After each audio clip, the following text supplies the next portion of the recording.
Boa noite, gente. Tudo bem com vocês? Estão animados? Todo dia de trabalho, né? Acho que sempre vale a pena encerrar com meditações mais interessantes. Bom, primeiramente seria realmente agradecer essa aliança, essa cidade que nos convida para que a gente possa estar trocando ideias em torno do Evangelho. E depois falar da responsabilidade que a gente acredita que cada um de nós traz quando somos convidados a falar deste mestre, dos seus ensinamentos e da possibilidade que temos de inseridos nessa seara, podermos inclusive repassar o conhecimento que vamos adquirindo em nossas reuniões para os corações que vão se chegando. Nós vamos pedir à turma para que, quando a gente for trabalhar o tema específico que foi solicitado, que, como o Emmanuel diz, né, não estranhasse quando pegasse de uma parábola que pode ter representação de um colar de pérolas muito bonito, e não estranhasse quando a gente pega ali, às vezes, uma palavra ou uma expressão, como se tirasse desse colar uma pérola somente para poder analisar a beleza existente ali, naquela única pérola. Então, se a gente às vezes seguir algum caminho aqui para trabalhar uma palavra, uma expressão que vocês não estranham, nós também estamos colocando à disposição dos irmãos a possibilidade de participar. A gente acredita que a doutrina espírita tem essa grande vantagem de nos favorecer essa troca de informações, essa troca de ideias.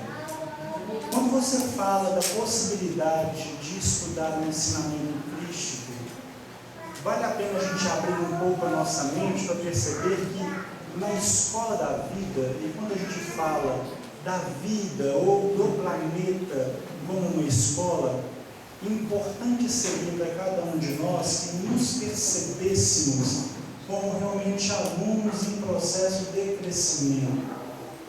Nós vamos ter na codificação também que é uma expressão muito interessante que diz que a moral que os Espíritos ensinam é a moral cristã, simplesmente por não existir uma moral melhor. Alguém aqui conhece uma moral melhor do que a moral cristã? Estou perguntando para os encarnados, a gente conhece?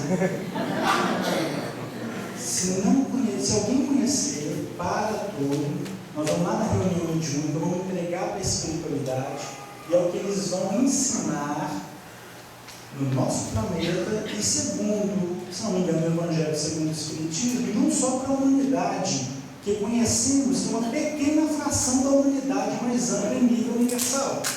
O que vemos no nosso planeta, nesse banco de escola que aqui estamos, é uma pequena parte dessa humanidade. É o que eles ensinam em nível universal.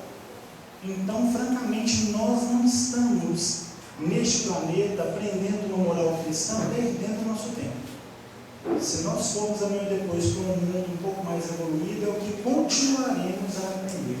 Tranquilo? Pensem nisso. Se a gente, por algum motivo, num período de transição, como estamos vivendo, formos levados ao mundo primitivo, por exemplo, é o que nós iremos ensinar.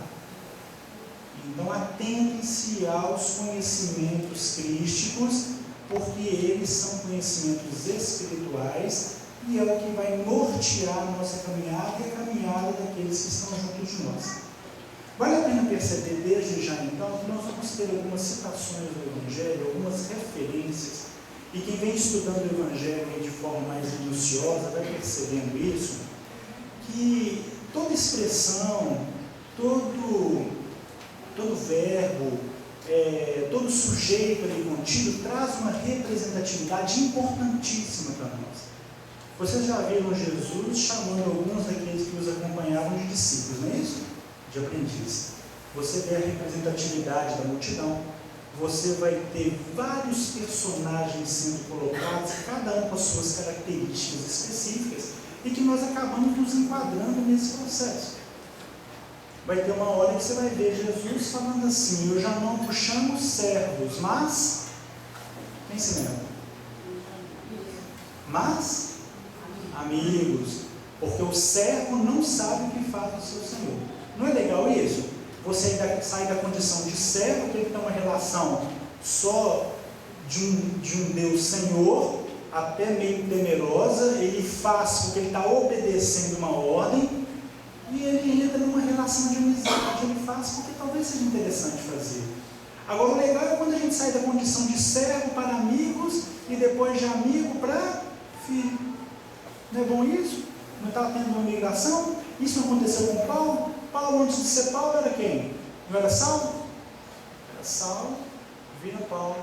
Aí de repente ele diz assim: já não sou eu mais quem vivo, mas o Cristo que vive em mim. Não migrou? Não deu mais um passo?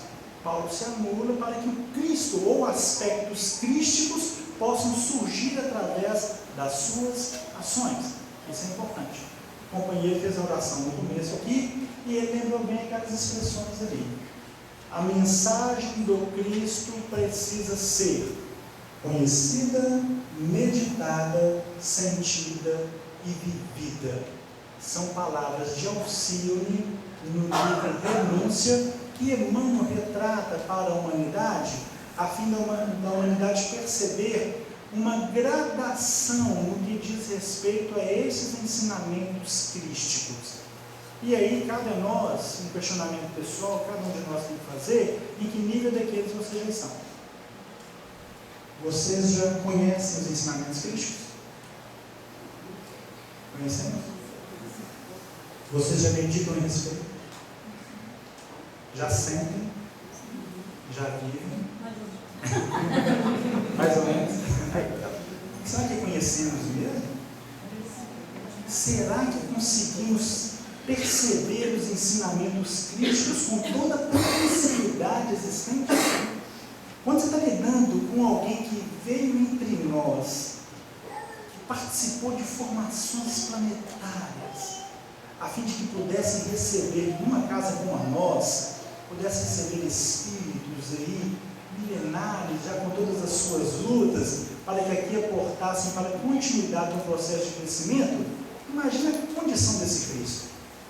Emmanuel retrata isso no livro A Caminho da Luz, se não me engano, que o Cristo ele participa da formação planetária. Na narrativa em João, você vai ter uma citação interessante, que ali estava a luz verdadeira. O mundo foi feito por ele.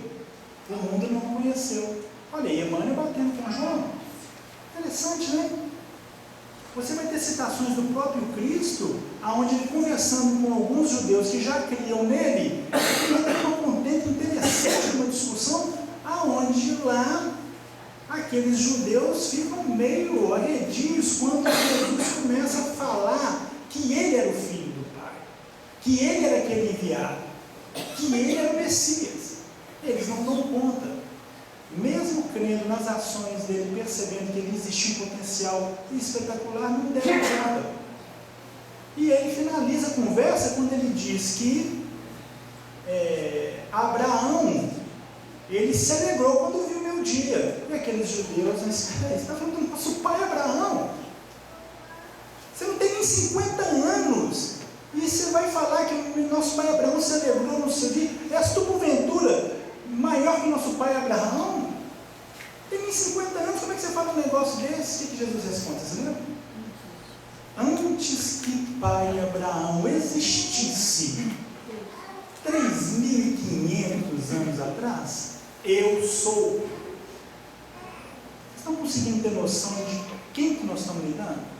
Com que tipo de mente nós estamos trabalhando? Você vai ter uma outra citação, quando fala do pai Davi. Mas espera aí, o Cristo, ele é filho de quem? Aí eles respondem, de Davi. Mas espera aí, como é que Davi fala, o meu Senhor disse ao meu Senhor, falando do meu dia? Se este Davi me chamou de Senhor, é sinal que talvez eu seja maior que Davi, mostrando a sua capacitação em linhas espirituais.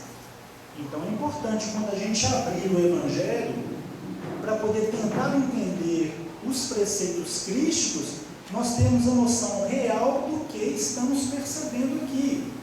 E aí nós vamos perceber o valor das palavras, o valor das expressões, o conteúdo espiritual de cada letra, que é muito viva, retirando ali daquela letra o espírito que vai vivificar e não ficar preso à letra que essa por si. Ela é morta, a letra mata, o espírito vivifica. passível de interpretação.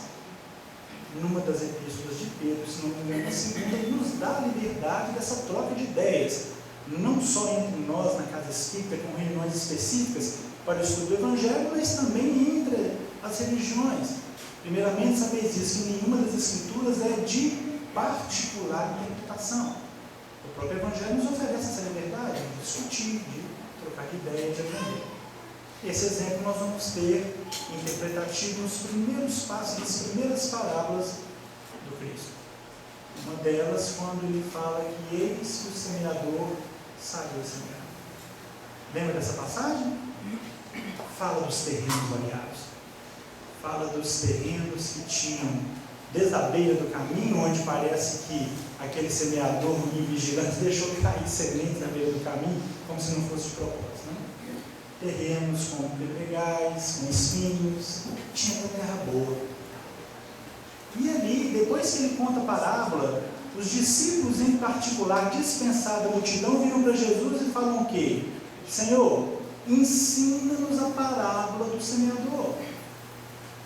E aí Jesus vem abrindo hoje a mente de cada um de vocês, quando você lê lá, ele explicando que a terra lá é o coração do homem, a semente é a palavra de Deus.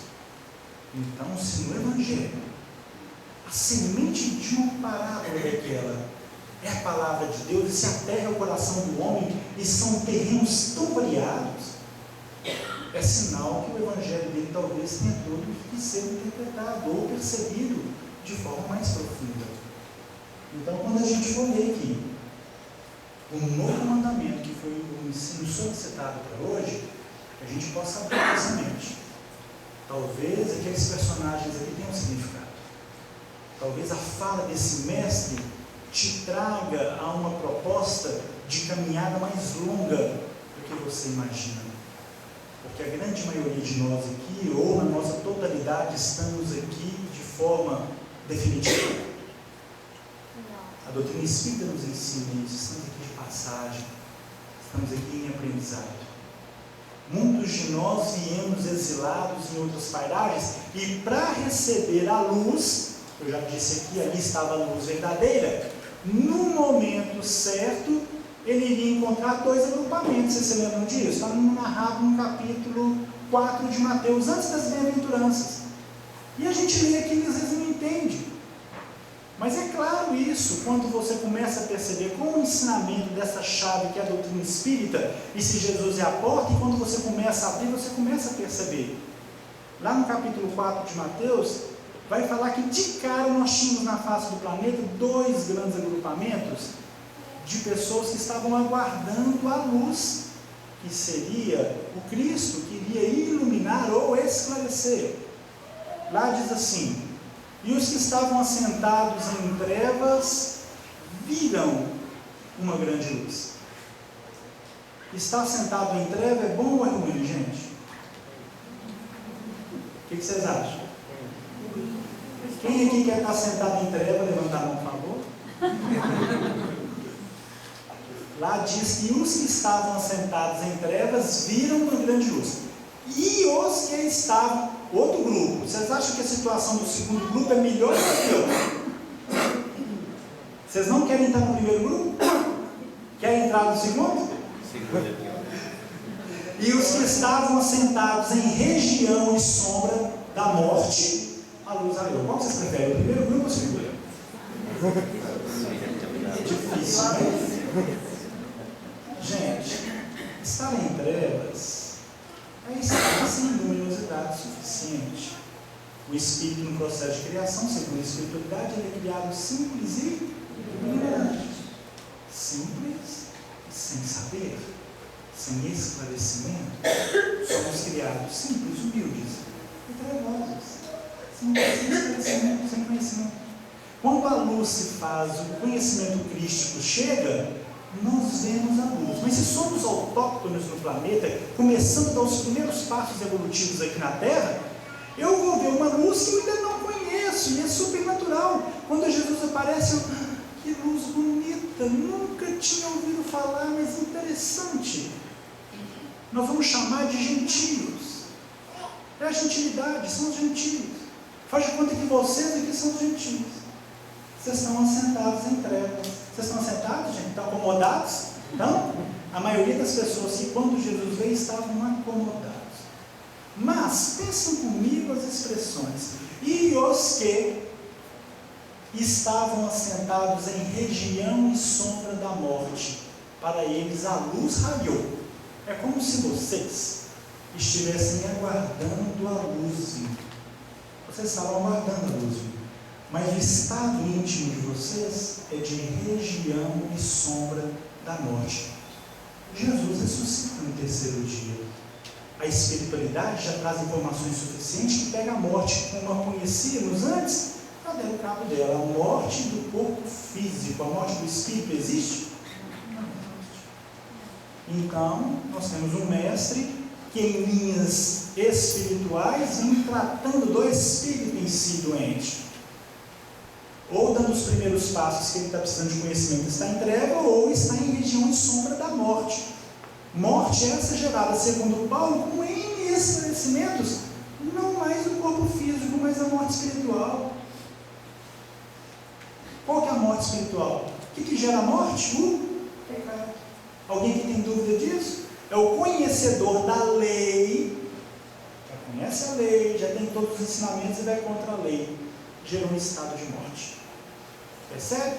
Então, para vocês aqui que estão em região e sombra da morte, falou Israel, falou que vinha e veio mesmo. Ele veio para as ovelhas perdidas da casa de Israel. Embora os autóctones, embora os gentios vão pegar carona em tudo aquilo que ele vier trazer para vocês.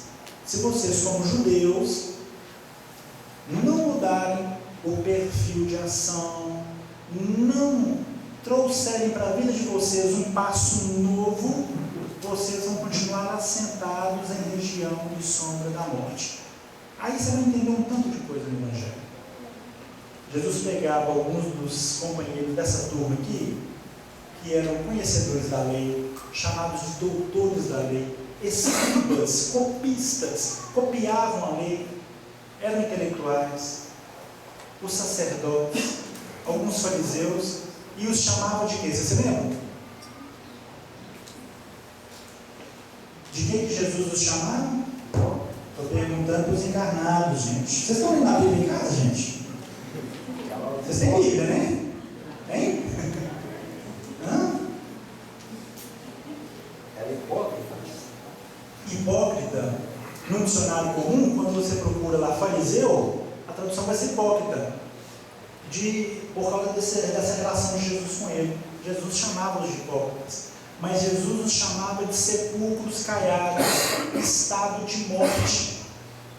Quem falou essa expressão no capítulo 4 de Mateus não foi Jesus, é uma citação de um dos profetas. E os que estavam assentados em região e sombra da morte é o indivíduo que já sabe o que é para fazer e não faz.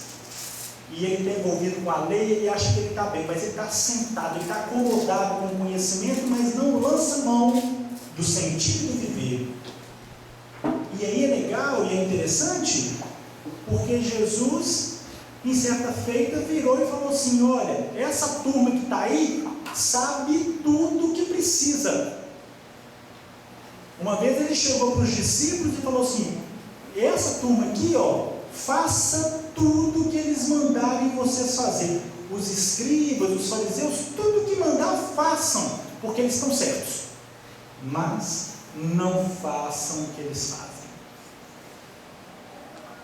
Porque eles sabem o que é para fazer, mas não praticam. Falam uma coisa e fazem. Vocês conhecem alguém assim, gente? Conhece? Tem conhecimento, mas no fundo, não é verdade?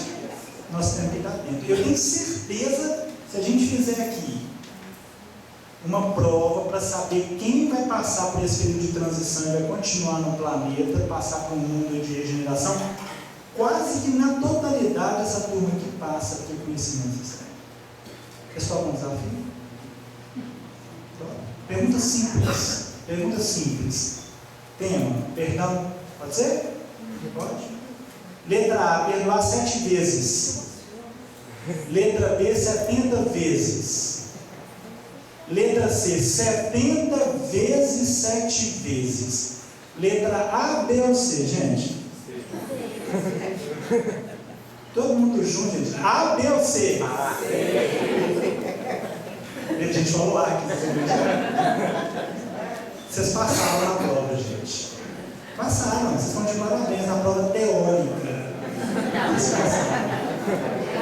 Agora, qual foi a última vez que vocês fizeram uma análise assim, para saber se existe uma necessidade do exercício dessa dinâmica, que é uma dinâmica crística, a fim de que você possa continuar a sua caminhada, porque sem ela você vai se acomodar, como essa turma aqui que está na região de sombra da morte.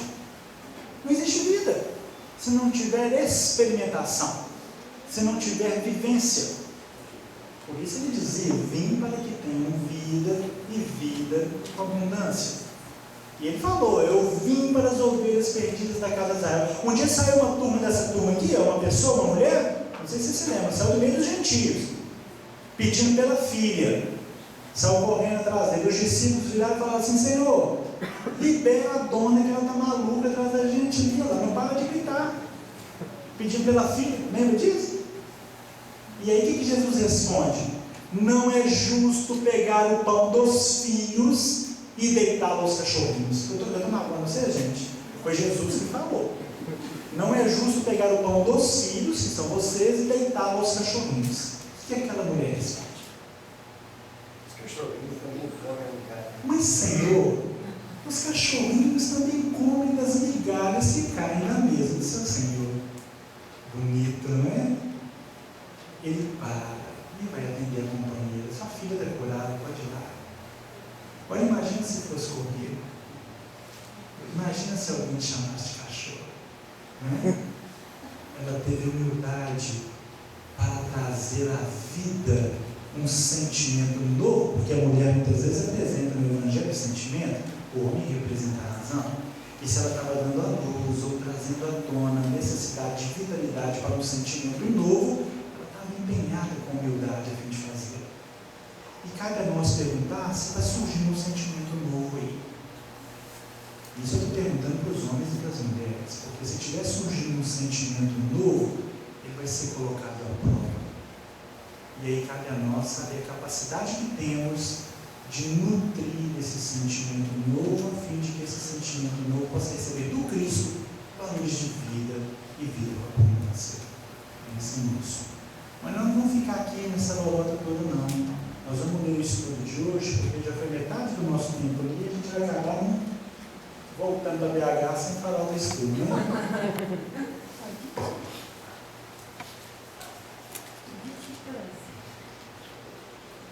O tema seria: um novo mandamento vos dou. Você se lembra, um novo mandamento que um Cristo que veio na nossa face da terra trouxe para nós, né? E isso aqui é interessante perceber, porque vários mandamentos, igual a gente já citou aqui, que essa turma traz, que tem a ideia do Deus único, os 10 mandamentos que vão deixar toda a face do planeta, essa salvação é necessária que venha daí, a salvação vem dos judeus. Ele fala isso com a mulher samaritana na beira do poço, quando ela questiona: Senhor, é aqui no poço de Jacó ou em Jerusalém? Os judeus não se dão como os samaritanos. Jesus vira para ela e responde para esse companheiro: o momento vai chegar que nem aqui no poço de Jacó e nem lá em Jerusalém Deus vai ser adorado, porque ele é espírito, e em espírito importa que ele seja adorado, mas a salvação vem dos judeus. Ele fala isso. É daí desse povo que vai sair a ideia. Então, nós temos que perceber que os mandamentos todos existentes são válidos e importantes que sejam cumpridos. Mas quando uma mente crística se envolve com os mandamentos que vocês trouxeram, é importante saber sublimá-los. Importante saber sublimá-los. Um mandamento que todos nós temos a noção, pelo menos de conhecimento: não matarás, que qualquer que matar será real juízo. Já ouviram isso, gente? Já ouviram? Vocês não matam. Pelo menos fisicamente, atendem à lei de forma externa. Mas espiritualmente, será que vocês matam? Você tem marido na hora que está saindo para a festa com uma irmã, você será assim? Né? Não matou a vida da outra? Né? Não tirou a esperança às vezes? Agora Jesus, como um Espírito crístico, ele vai sublimar a lei. Ele vai te tirar do campo externo e vai te lançar no campo da intimidade do Espírito. Perceba, ouviste o que foi dito, porque todos nós ouvimos: não matarás, qualquer que matar será réu de juízo. Eu, porém, vos digo que aquele que sem motivo se encolerizar contra seu irmão será réu de juízo. Aonde está a lei de Deus gravada, gente? Na nossa consciência. Se eu tirava a vida do meu irmão, eu era levado nesse juízo aqui. Agora Jesus me esclarecendo, dizendo que se eu, sem motivo, tiver cólera contra meu irmão, sou réu de juízo. Cólera é o que, gente? Vocês estão entendendo isso, não, né?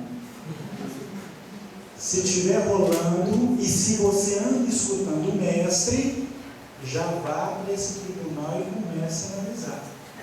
Porque você não precisa mais, para ser levado a juízo, que você tire a vida física de ninguém.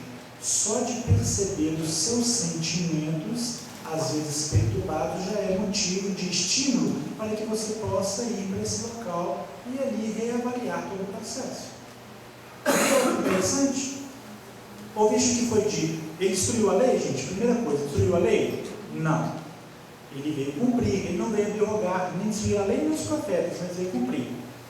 Então, ele buscava não ter cólera do irmão, não ter raiva. Para isso, você precisa de tolerância, participação, entendimento. Ouviste o que foi dito, que isso também vocês ouviram: não cometereis adultério. Uma das leis. Eu, porém, vos digo. O que ele fala a respeito disso?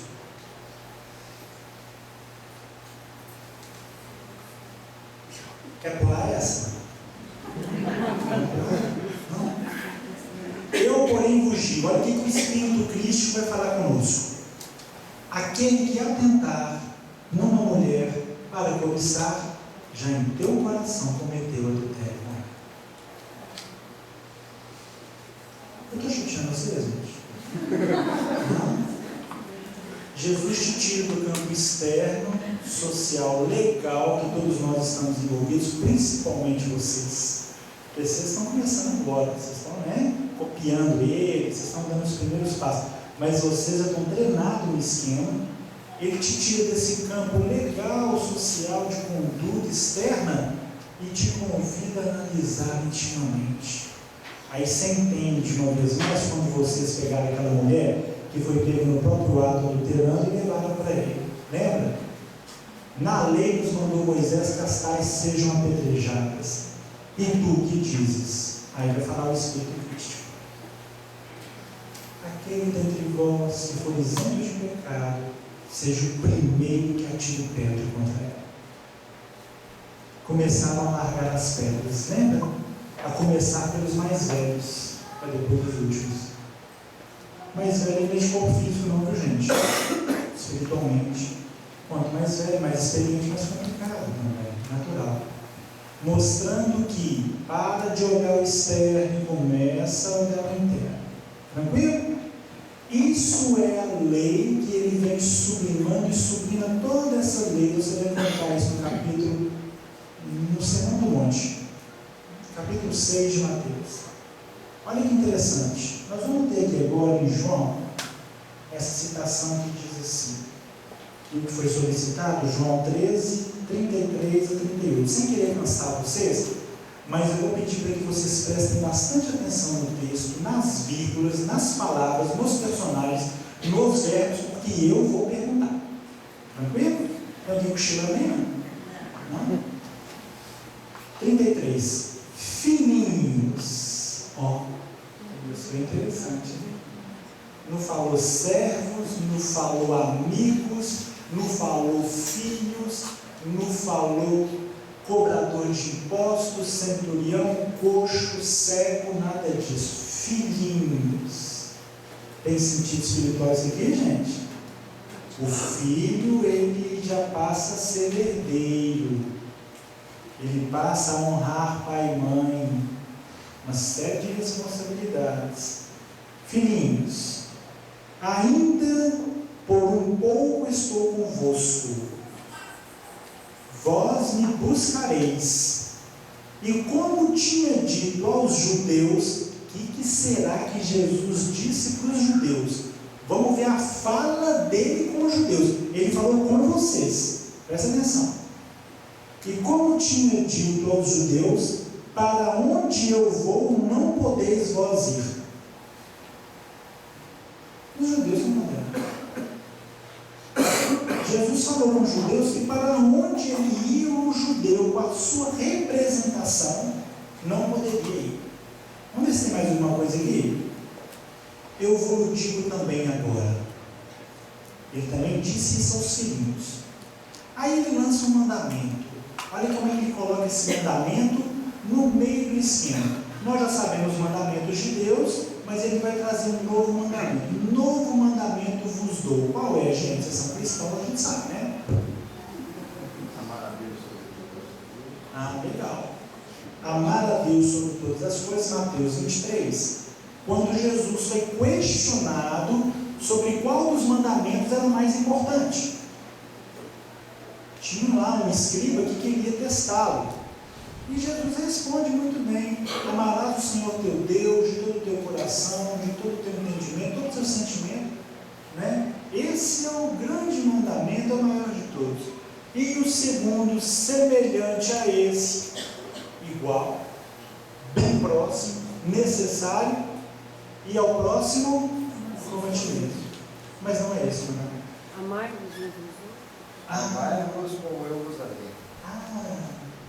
O grande mandamento é fazer ao outro o que você gostaria que fosse feito a você. Isso eu faço aonde, gente? Na rua, na escola, na sociedade, com o vizinho, dentro de casa, com o filho, com o pai, com o próximo. Esse é um mandamento necessário para me deixar de pé hoje, para me ficar de pé. Necessário. Eu não consigo ficar de pé como um homem se eu não tiver isso como base, como estrutura. Amar a Deus sobre todas as coisas e ao próximo como a mim mesmo. É uma relação unilateral. Eu com o próximo nem sabe que eu existo. Eu tenho que fazer para ele tudo aquilo que eu gostaria que fosse também. Ponto. As minhas ações, na empresa, eu não estou nem sendo a saber o que eu estou fazendo, não devo fazer aquilo que eu não gostaria que fosse também. É diferente. Agora ele está falando de uma caminhada. Eu tinha dito para os judeus, filhinhos, tinha dito para os judeus, e para onde eu vou, eles não podem ir. Mas agora eu digo para vocês também. Novo mandamento vos dou. Qual é? Um novo mandamento vos dou, que vos ameis uns aos outros. É um pouco diferente?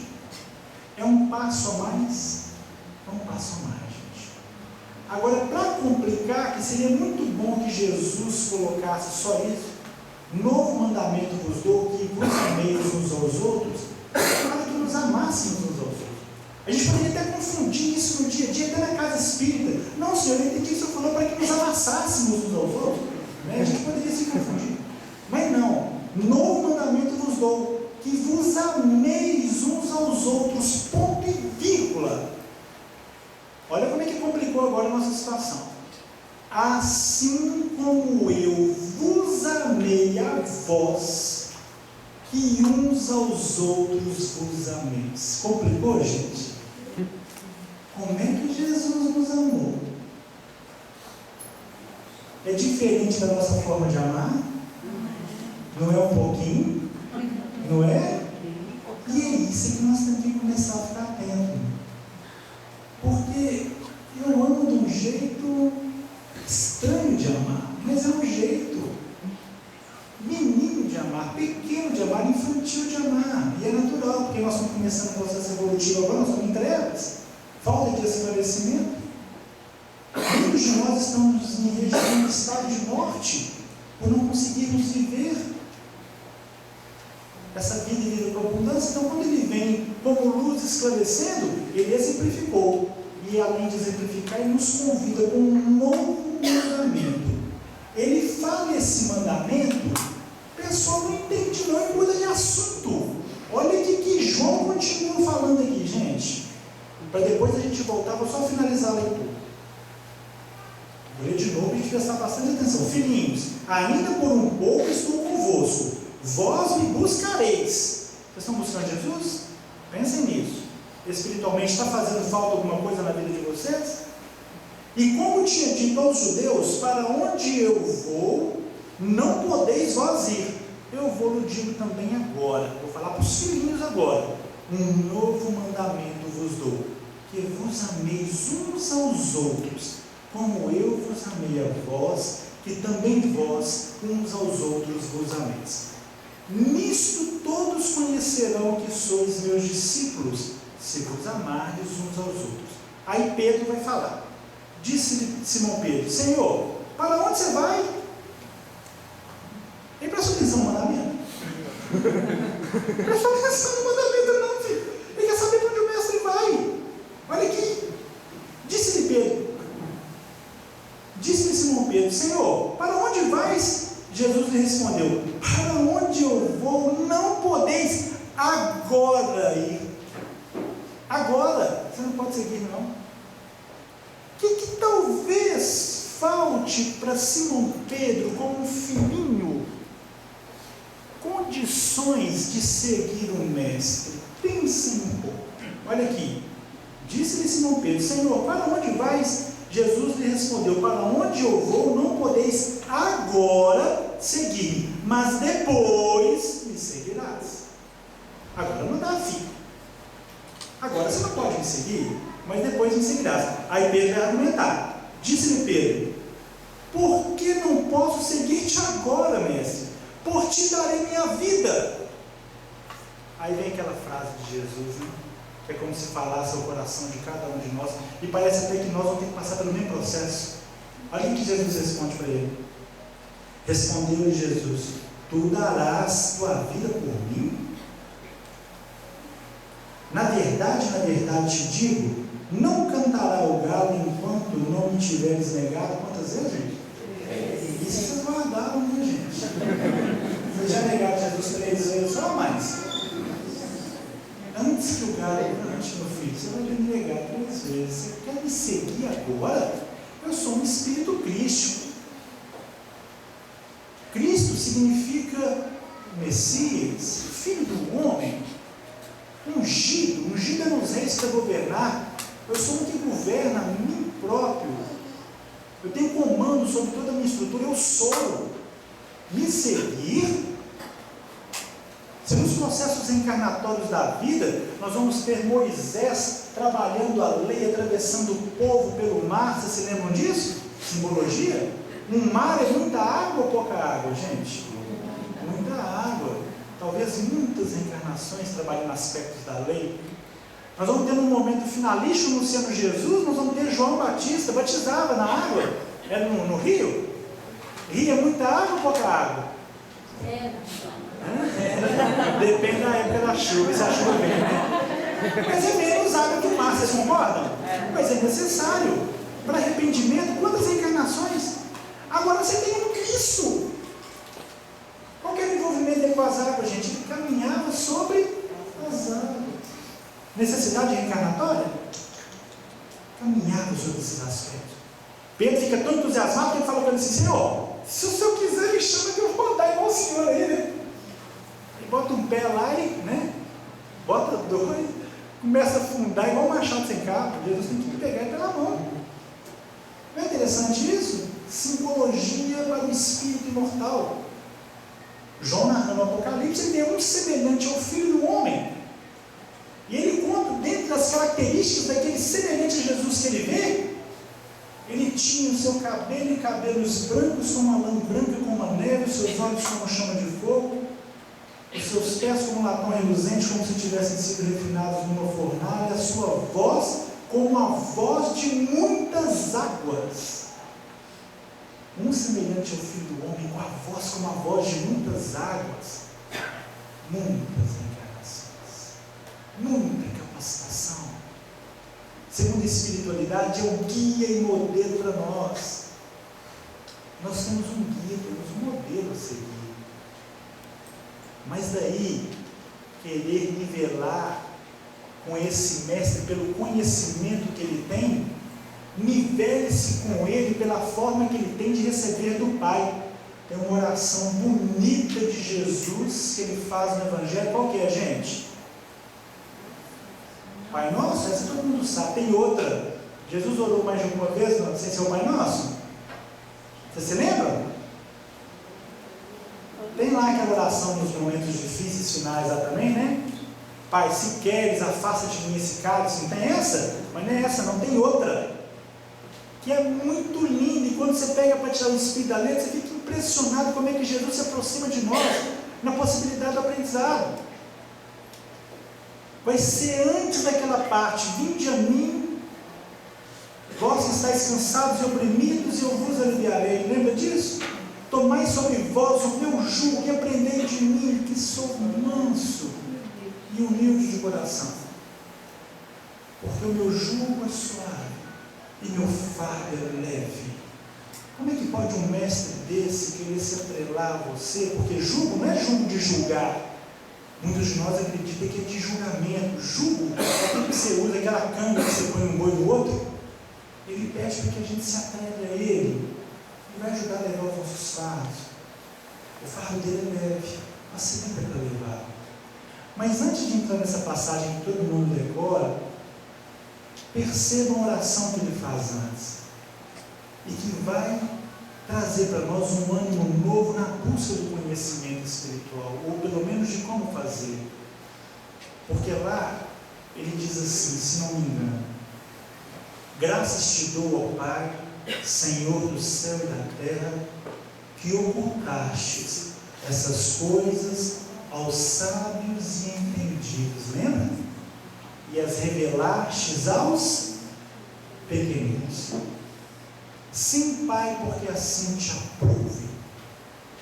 Ele está agradecendo ao Pai, porque o Pai não revela nada ao sábio e entendido, mas revela aos pequeninos. Sabe o que Jesus fala logo depois? Todas as coisas eu recebi do meu Pai. E ninguém conhece o Filho senão o Pai. E ninguém conhece o Pai senão o Filho ou aquele a quem o Filho quiser revelar. Se Jesus recebe todas as coisas do Pai, ele as recebe como sábio e entendido ou como um pequenino? O que vocês acham?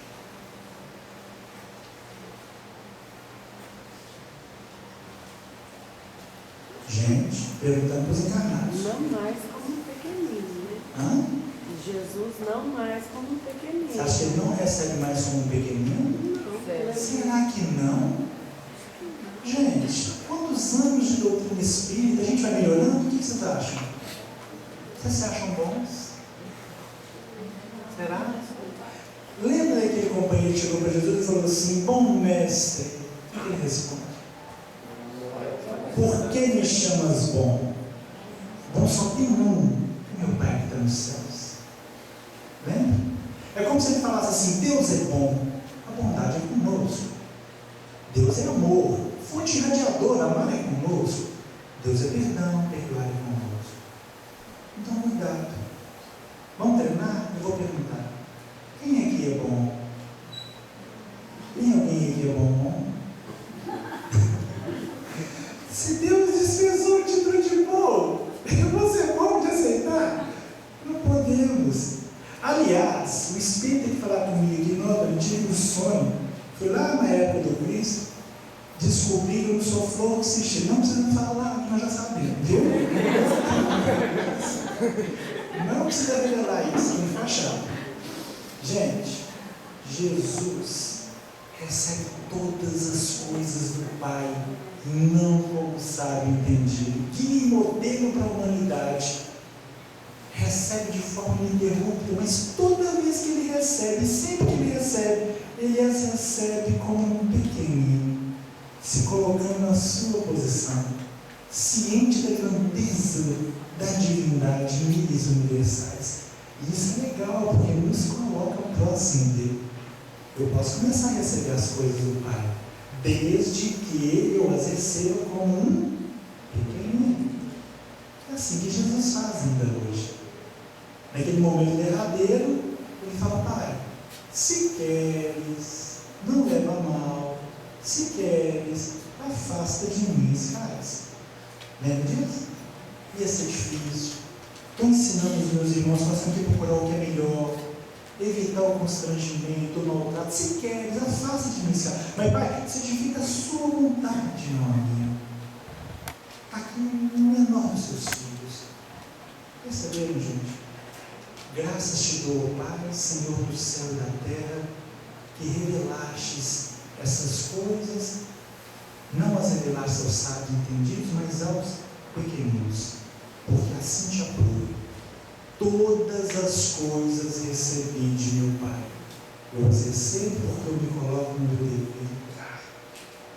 Humildade, serenidade, aceitação. Aí você entende um tanto de coisa no Evangelho. A minha comida é fazer a vontade do meu Pai que me enviou. E qual é a nossa comida? Estamos fazendo a vontade do Pai? Um novo mandamento vos dou: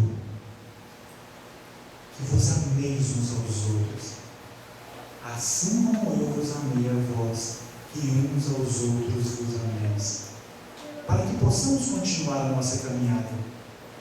Porque vamos combinar?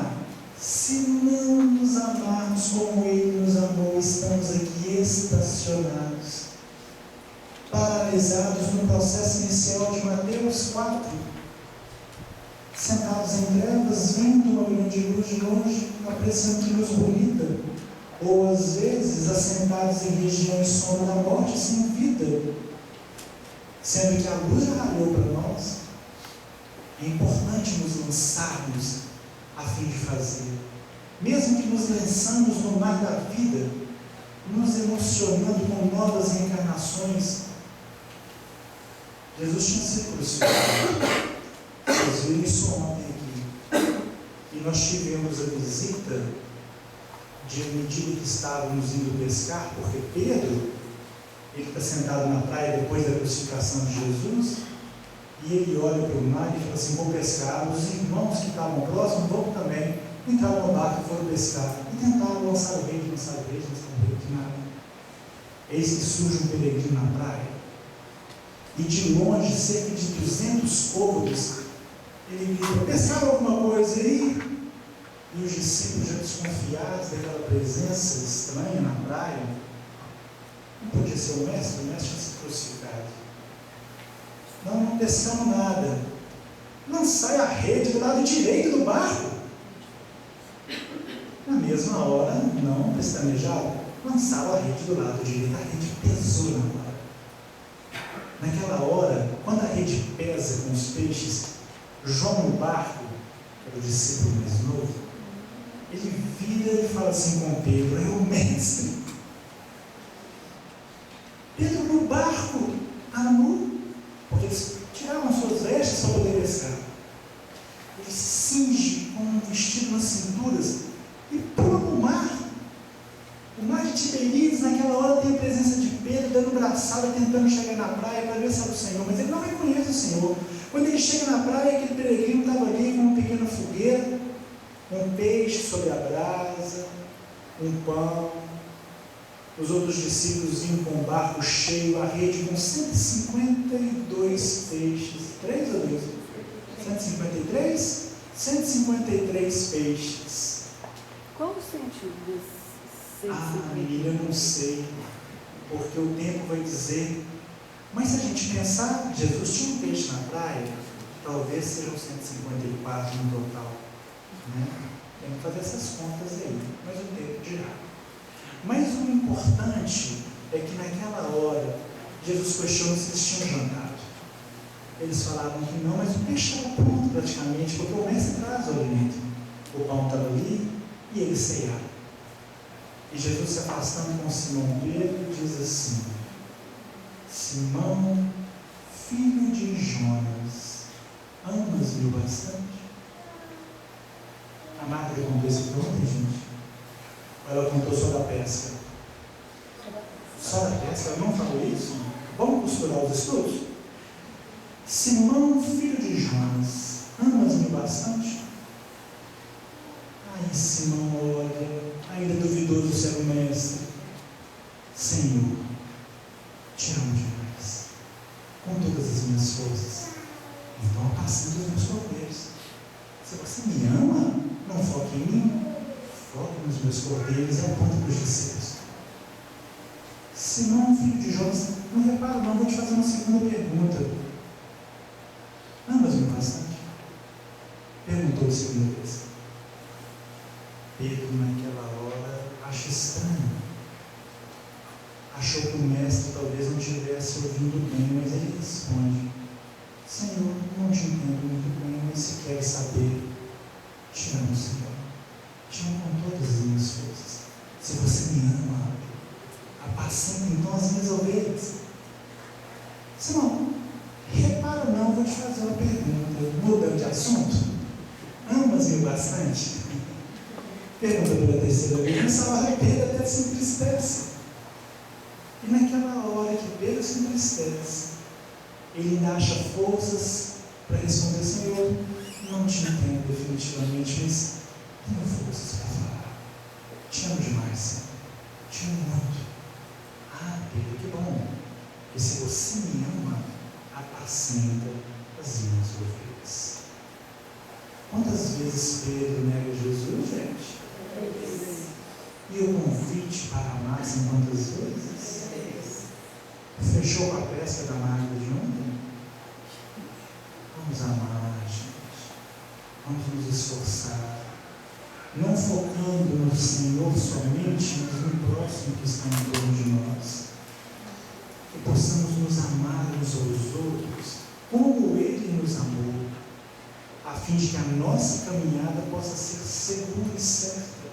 Senão vamos ser o sal da terra, que se não presta para salgar, para nada mais presta, senão para ser lançado fora e ser pisado pelos homens.